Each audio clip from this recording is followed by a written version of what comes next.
Hello everyone, welcome to my channel of L for Life and I am Momita Ganguly. So let's discuss a very important topic in the syllabus of botany, that is nutrient cycling.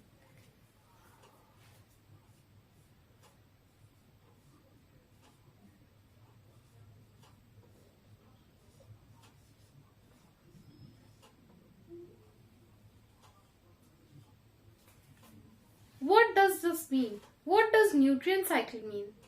Nutrient cycle को अगर हम लोग basically समझने की कोशिश करें तो जितने भी न्यूट्रिएंट्स हैं ना हमारे बॉडी में, वो in the living as well as non living component of the ecosystem में साइकिल होते रहते हैं. दैट इज, एक बार लिविंग ऑर्गेनिज्म से नॉन लिविंग एनवायरमेंट में जाएंगे and then from the non living environment it will come back to the living organisms. जैसे सिंपली अगर हम लोग समझेंगे, suppose this is living organism, इसमें कोई भी न्यूट्रिएंट्स का बात करेंगे, this will move into the non-living components of the environment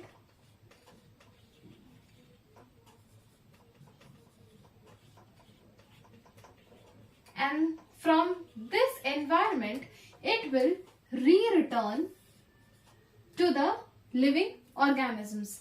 This is the nutrient cycling or nutrient cycle. Nutrients are very important for our body. हमारे body में different functions को perform करने के लिए डिफरेंट न्यूट्रिएंट्स का जरूरत पड़ता है. Without nutrients our body would not function accordingly properly और उसमें फिर डिजीज कंडीशन डेवलप होना स्टार्ट कर जाएंगे. So nutrients is very important. So now let's define the nutrient cycle. अगर हम लोग न्यूट्रिएंट साइकिल को डिफाइन करना चाहेंगे तो कैसे डिफाइन होगा? The definition of the nutrient cycle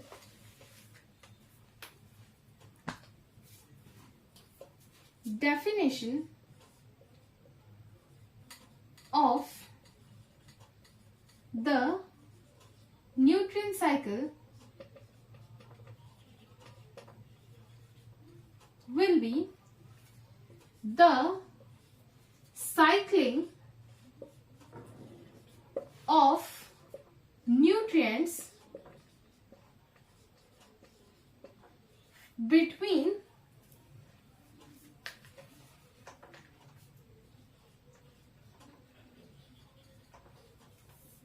the biotic components,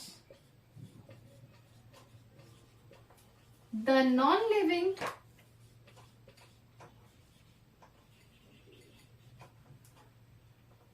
component and the earth. ये जो न्यूट्रिएंट्स होता है वो बैक टू द अर्थ भी जाता है. So therefore, the living component, that is the biotic components, the non-living component, that is the abiotic component, and the earth, इस तीनों के बीच में जो साइकिल होता है उसे मूवमेंट ऑफ द न्यूट्रिएंट्स, उसे हम लोग न्यूट्रिएंट साइकिल बोलेंगे. Okay, this was the definition of the nutrient cycle. Now let's move on to the different nutrient cycle that occurs in the environment. The first nutrient cycle on the basis of different nutrients, there are different ways that a nutrient moves or cycles. अलग अलग nutrients के types के ऊपर nutrient cycle का जो process है वो अलग अलग होता है ना। तो सबसे पहला जो है, अब ये इसी का क्लासिफिकेशन हम लोग पढ़ेंगे कि अलग अलग न्यूट्रिएंट्स कैसे अलग अलग वे में साइकिल होता है और मूव होता है between the components of the environment. The very first classification will be number A will be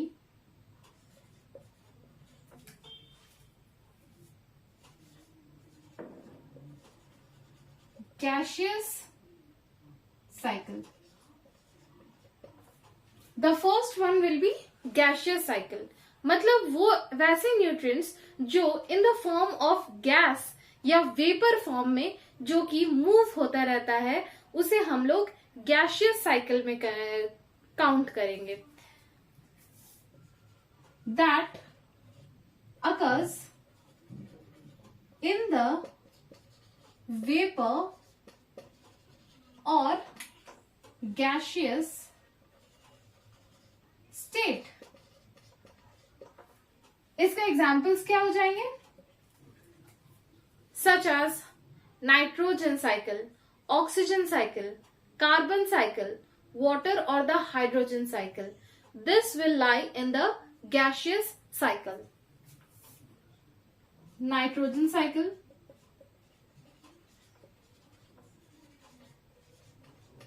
oxygen cycle,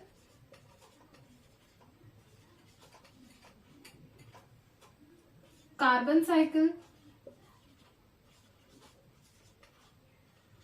and the hydrogen और वाटर साइकिल. ये सारे गैसियस साइकिल के अंदर एक एग्जाम्पल है. मतलब ये सारे जो साइकिल्स होते हैं ये सारे एनवायरमेंट्स में होते रहते हैं और ये सारे in the form of gases ही एक दूसरे में से मतलब in the form of circle ये मूव करते रहते हैं. The second classification is the sedimentary cycle. The second is the sedimentary cycle.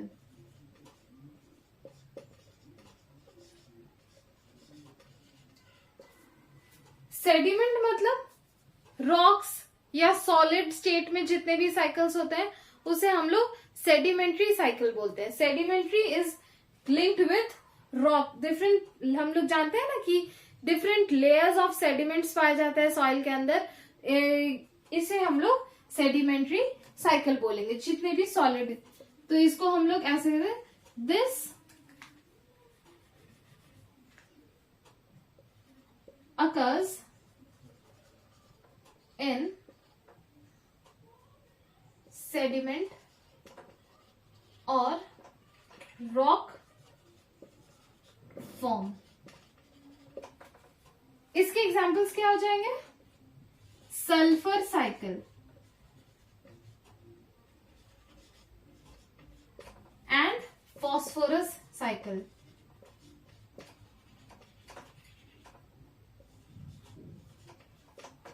ये आप लोग नोटिस कर रहे हैं जितने भी हम लोग न्यूट्रिएंट्स का बात कर रहे हैं या एलिमेंट्स का बात कर रहे हैं ये सारे बहुत इंपॉर्टेंट एलिमेंट्स हैं. Nitrogen very important. Nitrogen base हमारे डीएनए का बैकबोन बनाता है. Nitrogen base. Oxygen, oxygen without oxygen we can not survive. Carbon, carbon तो हमारे बॉडी का 79% ऑफ द कंपोनेंट कार्बन से बना हुआ है. उसके बाद water. Can we survive without water? Can we survive without hydrogen? No. Can we survive without phosphorus? Phosphorus हमारे बोन्स, हमारे टीथ्स जितने भी हैं, यहाँ तक कि डीएनए आरएनए में भी फॉस्फोरस है. So these are the basics of life. तो इन्हें एक मतलब हमारे एनवायरनमेंट में प्रेजेंट रहना बहुत बहुत ज्यादा जरूरी है. So this is the importance of nutrient cycles. तो ये हो गया आपका examples. Now in this video lecture I would be dealing one example from each of the categories. In the case of the gaseous cycle, I would be discussing about the carbon cycle, and for the sedimentary cycle, I would be discussing on the phosphorus cycle. So let's start with the carbon cycle.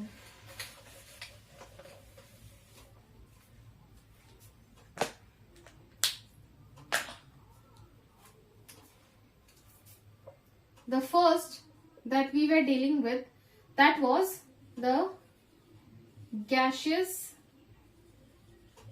cycle. ये तो मैंने पहले discuss कर लिया that this cycle, ये जो components जो move करेंगे वो सारे गैशियस स्टेट में होंगे. This will form the biogeochemical cycle is non mineral.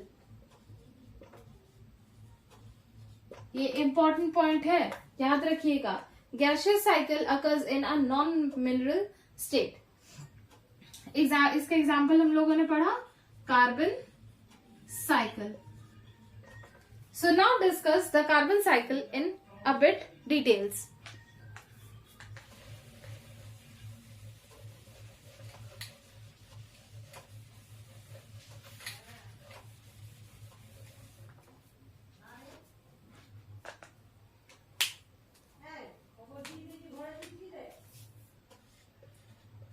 The carbon cycle.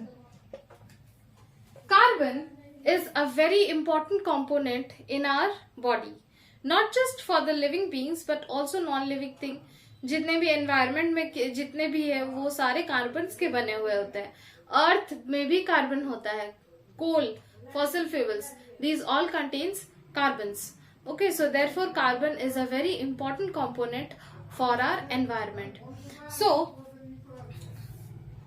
Carbon जो है, अब हम लोग डायरेक्टली कार्बन साइकिल पे आते हैं. We are not going to discuss the importance of carbon. ये आप लोग अपने एंड से थोड़ा कोशिश कीजिएगा पढ़ने का.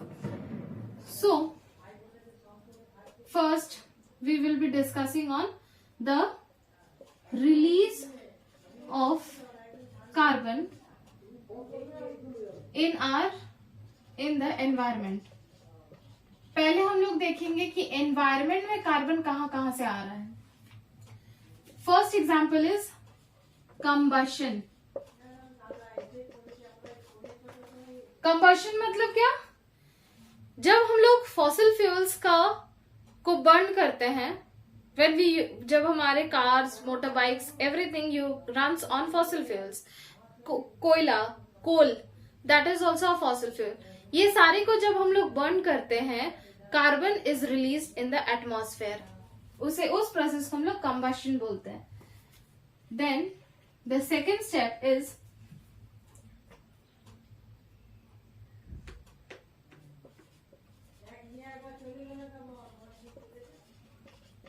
Release of carbon by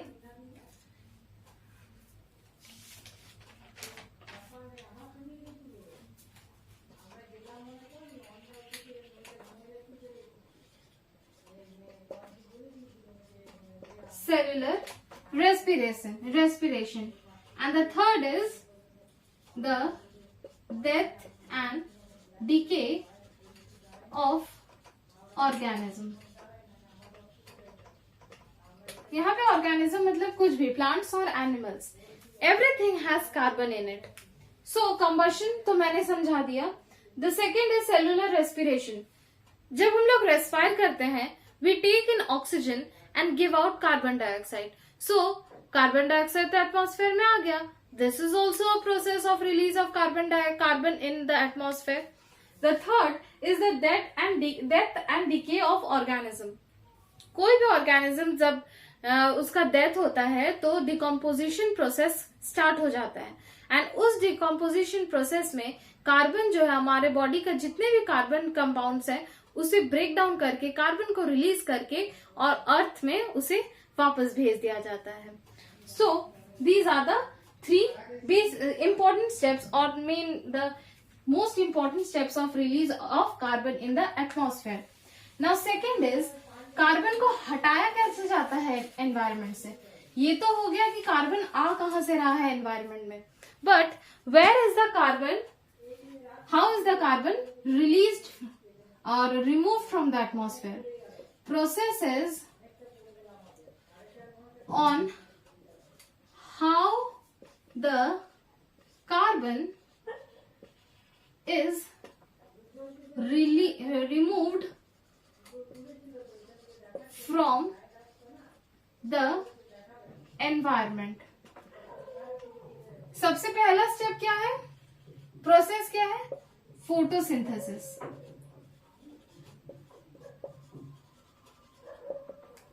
photosynthesis क्या है? Photosynthesis is a process that is carried out by green plants.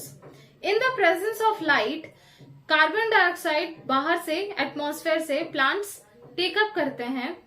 In the presence of light, it gets converted into glucose or sugar, है ना? और and oxygen is released out. तो इस process को हम लोग फोटोसिंथेसिस बोलेंगे. The second step of carbon removal is, second step हो जाएगा the fixation of carbon into fossil fuels. जितने भी फॉसिल फ्यूल हैं वो आखिरकार क्या है? जितने भी लिविंग ऑर्गेनिजम्स, प्लांट्स और एनिमल्स, जब वो डेथ एंड डिके हो जाते हैं तो फिर उसको डिकम्पोज करके उसका जितना जितना मिनरल्स है, जो भी है, वो अर्थ एब्जॉर्ब कर लेता है और उसी से फिर फॉसिल फ्यूल्स बनते हैं. दिस टेक्स थाउजेंड्स एंड मतलब hundreds and thousands of years. तो इसको ये अनदर स्टेप है कार्बन का. The third is the carbon gets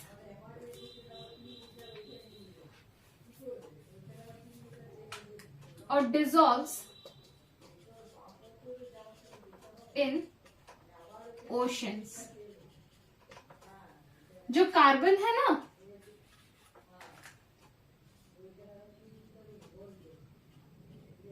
the carbon dissolves in the oceans.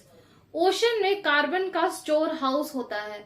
Main trillions tons of carbon जो है ओशन में इन डिसॉल्व स्टेट पाया जाता है, जो कि कार्बन सोर्सेस मतलब कार्बन के रॉक्स या समथिंग लाइक दैट इस तरह का ओशंस में डिपोजिशन हो जाता है. Okay, these are the steps और process of how the carbon is remove from the environment. इन सारे पॉइंट्स को एक बार हम लोग in the form of a diagram समझ लेते हैं तो हमारे पास ये सारे पॉइंट्स बिल्कुल क्लियर हो जाएंगे. हम लोग एक साइड लेंगे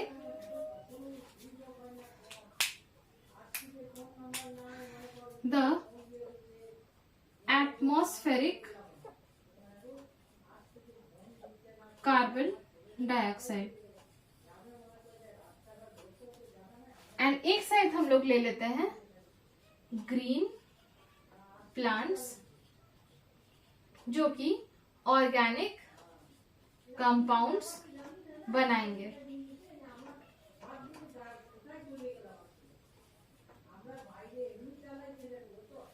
atmospheric oxygen green plants utilize करता है by the process of photosynthesis. ठीक है. अब ये ग्रीन प्लांट्स को ईट करते हैं, feed animals. This is fed upon by the animals और एनिमल्स के टिश्यूज या सेल्स में उस कार्बन को स्टोर कर लिया जाता है. फिर एनिमल्स जब डाई एंड डिकम्पोज होता है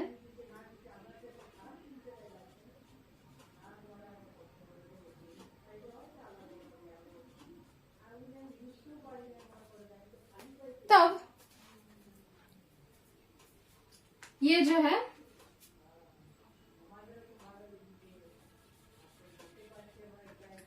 फॉसिल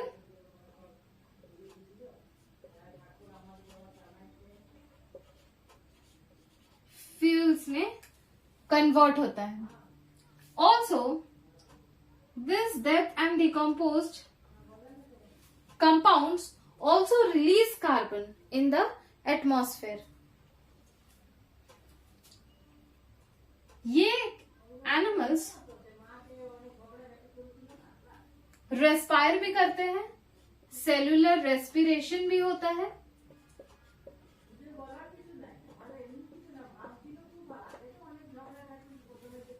जिसमें कार्बन डाइऑक्साइड रिलीज होता है एटमॉस्फेयर में.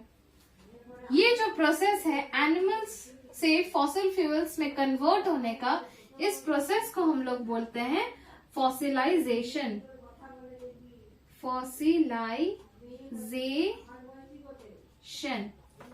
फॉसिलाइजेशन. तो ये एक बेसिक सा डायग्राम हो गया जो आपको कार्बन साइकिल के ऊपर एक डिटेल्ड या समझ लीजिए आपको समझने में मदद करेगा. So this was the carbon cycle. Now let's discuss about the sedimentary cycle.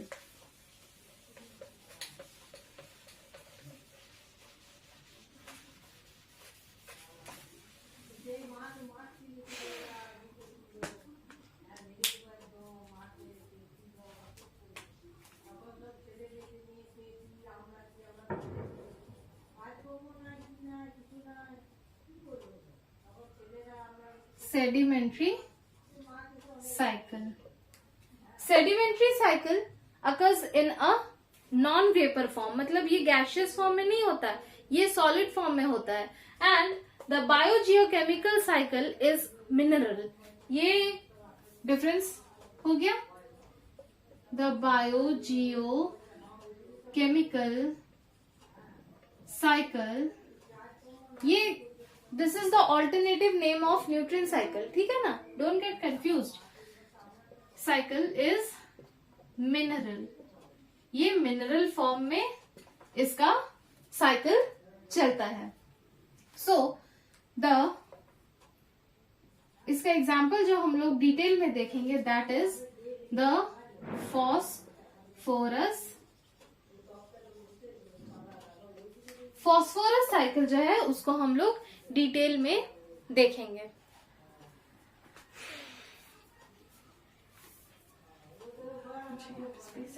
Okay. The sedimentary cycle जो होता है ना, जितने भी मिनरल साइकिल होते हैं सेडिमेंट्री और द मिनरल साइकिल, ये दो फेजेस में होते हैं. Either it is salt solution phase or it is the rock phase. Salt solution phase मतलब क्या? Salt solution phase का मतलब ये जो सॉइल में वाटर प्रेजेंट होगा ना, वो एज अ डिजॉल्व्ड सॉल्ट पाया जाएगा इन दैट सॉइल वाटर. तो उसी को हम लोग बोलते हैं सॉल्ट सोल्यूशन फेज. जितने भी फॉस्फेट्स के सॉल्ट जितने भी होते हैं वो अगर सॉइल वाटर में इन अ डिजॉल्व स्टेट पाया जाता है तो उसको हम लोग सॉल्ट सोल्यूशन फेज बोलेंगे. But if that phosphate gets converted into rock में अगर वो कन्वर्ट हो जाएगा तो उसको हम लोग बोलेंगे रॉक फेज. ओके.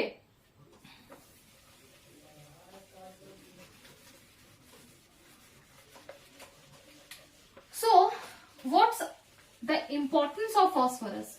फॉस्फोरस इतना इम्पोर्टेंट क्यों है कि इसका साइक्लिंग होना बहुत जरूरी है. अगर इसका डिसबैलेंस हो गया तो ये एनवायरमेंटल इम्बैलेंस भी कॉज कर सकता है. We all know the basic structure of DNA. Nucleic acid का स्ट्रक्चर हम लोग जानते हैं. न्यूक्लिक एसिड में आप लोगों को पता होगा that there is a phosphate group. Without that phosphate group nucleic acid is incomplete. तो डीएनए, आरएनए, जितने भी न्यूक्लिक एसिड्स है उसमें फॉस्फेट्स पाया जाता है. अब वी हैव मतलब हम जब फूड खाते हैं, जब हम लोग फूड इनटेक करते हैं, खाना खाते हैं, तो that gets converted into ATP. ATP what is ATP? Adenosine triphosphate. यहाँ पे भी फॉस्फेट आ गया. अब विदाउट फॉस्फेट एनर्जी नहीं मिलेगा, तो फॉस्फेट यहाँ पे भी बहुत इंपॉर्टेंट है. Another example is plasma membrane. If you know have a very basic knowledge of plasma membrane as well, you would know that the structure of the plasma membrane consists of phospholipid. What is phospholipid? Phosphate. Phosphate and lipid, phospholipid. तो plasma membrane जो cell का barrier है वो उसमें भी phosphorus है. So phosphorus is a very important compound. तो इसका एनवायरमेंट में मतलब जितना अमाउंट में रहना चाहिए वो बहुत ज्यादा जरूरी है. सो इंपॉर्टेंस तो पता चल गया that it forms structures in RNA, DNA, ATP, NADPH or NADP, then phospholipid.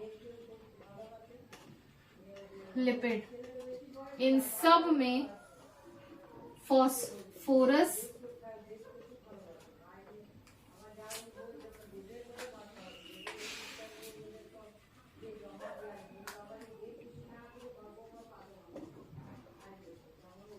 is present. यहां तक कि टीथ, बोन्स, ये सब में भी फॉस्फोरस बहुत इंपॉर्टेंस रखता है. Now let's come on to the phosphorus cycle. आखिर ये फॉस्फोरस का जो बैलेंस है वो हमारे एनवायरमेंट में कैसे रेगुलेट होता है. The phosphorus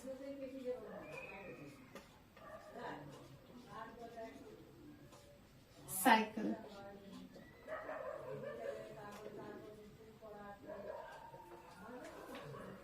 Phosphorus abundant in an native state, ये abundant नहीं है environment में. It is always present in rock phase, है ना. ये ऐसे नहीं जैसे कार्बन है ना abundantly present है environment में, वैसे phosphorus is not present in the environment. ये हमेशा रॉकिस स्टेट में ही प्रेजेंट होंगे, बाउंडेड होगा, बाउंडेड फॉर्म में रहेगा. सो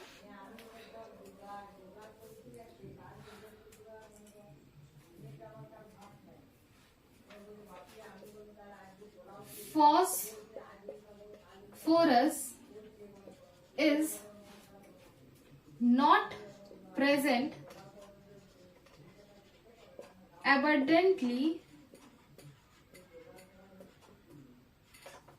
in the environment, but it is present in abundance in rockiest state. ये याद रखिएगा, पीवाई क्यूज में पूछ सकते हैं. ये बहुत इंपॉर्टेंट पॉइंट है. ये ऐसे ही abundantly in a free state phosphorus नहीं पाया जाएगा एनवायरमेंट पे. कभी भी पाया जाएगा ये रॉकिस फॉर्म में, बाउंडेड फॉर्म में ही पाया जाएगा. और ये रॉकिस जो फॉर्म है ना, ये ऐसा अगर ये बाउंडेड ही रह जाएगा तो फिर ये मूव कैसे करेगा.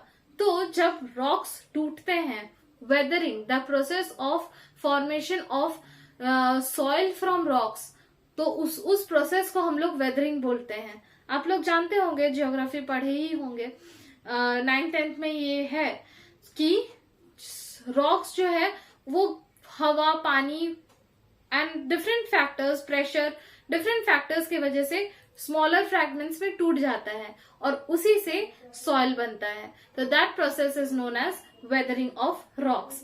तो जब एक रॉक वेदर होता है या टूटता है इनटू स्मॉलर फ्रैगमेंट्स, तब ये जो फॉस्फोरस जो प्रेजेंट है उस रॉक में वो रिलीज होता है इन the form of phosphates. Okay,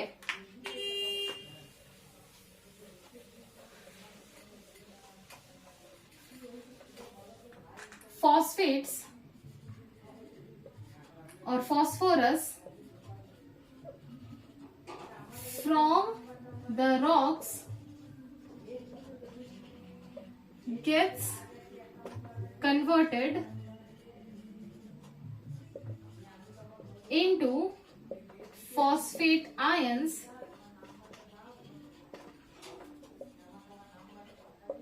to be taken up. अब ये टेकन अप कौन लेता है? सबसे पहले इस फॉस्फेट आयन को अपटेक कौन करता है? Plants. Taken up by the plants. अब जैसे हम लोग कार्बन साइकिल का एक डायग्राम देखे या चार्ट देखे, फॉस्फोरस साइकिल का भी एक चार्ट हम लोग पढ़ लेते हैं, so that a clear image हमारे माइंड में बिल्डअप हो जाए.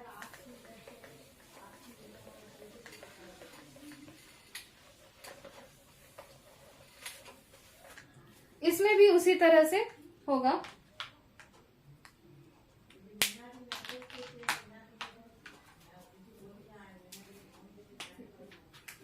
सपोज यहां प्लांट्स है. प्लांट्स क्या करेंगे? एब्जॉर्ब करेंगे. एब्जॉर्ब करेंगे किस फॉर्म में? ये होगा फॉस्फेट का फॉर्म, फॉस्फेट आयन. ठीक है, ये अब हो जाएगा, ये फॉस्फेट एब्जॉर्ब कर लिया. अब इस प्लांट्स को एनिमल्स खाएंगे. एनिमल्स ईट और फीड ऑन प्लांट्स. प्लांट्स खाए. अब एनिमल टिश्यूज के अंदर फॉस्फेट आ गया. अब different type of nucleic acid में वो स्टोर हो जाएगा. टीथ एंड बोन्स में फॉस्फोरस स्टोर हो जाएगा. प्लाज्मा मेम्ब्रेन में वो यूज अप हो जाएगा. एंड मेनी डिफरेंट ऐसा जगह है जहां पे फॉस्फोरस का यूज है हमारे बॉडी में, वहां जाकर के ये स्टोर हो गया. अब जब प्लांट का डेथ होगा, व्हेन डेथ एंड डिकम्पोज होगा तो ये कन्वर्ट हो जाएगा इनटू इनऑर्गेनिक फॉस्फोरस. ठीक है, ये कन्वर्ट हो जाएगा. अब ये जो इनऑर्गेनिक फॉस्फोरस होगा ये रॉक्स में जाकर के स्टोर हो जाएगा. फिर जब टाइम आएगा फिर ये वेदर होगा, वेदरिंग, और फिर ये फॉस्फेट आयंस में फॉर्म होंगे और फिर ये प्लांट्स के थ्रू अपटेक हो जाएंगे. मैंने अभी बोला ना कि सॉल्ट सोल्यूशन फेज में भी होता है, तो यही है ना फॉस्फेट आयन. आयन अगर वाटर में डिजोल्व करे as a form of salt तो उसको हम लोग सॉल्ट सोल्यूशन फेज बोलते हैं, और उसी के थ्रू प्लांट्स में वो एब्जॉर्ब हो जाएगा. So this was the phosphorus cycle. I hope आप लोगों को जितना मैंने कोशिश की क्लियर हो गया होगा regarding the carbon cycle and the phosphorus cycle.